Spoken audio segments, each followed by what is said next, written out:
మన కొరకు ప్రాణం పెట్టిన క్రీస్తు యొక్క బిడ్డలము కనుక ఇవి అన్నీ మనలను సృష్టించి పాపులమైన మన కొరకు కల్వరి సిల్వలో రక్తమును కార్చి మన కొరకు ప్రాణం పెట్టి మనల్ని బ్రతికించిన దేవుడు కనుక ఆయనకు మనము కృతజ్ఞులమై ఉండాలి. మనము ఆయనను ఆరాధించాలి.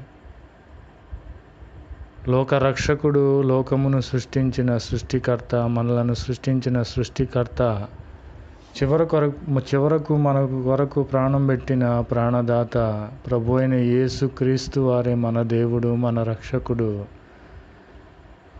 మన యొక్క గొప్ప దేవుడని యొక్క సమయంలో మీకు తెలియపరుచున్నాను. ప్రభువు నామమునకు స్తోత్రములు కలుగునుగాక. ఆమెన్.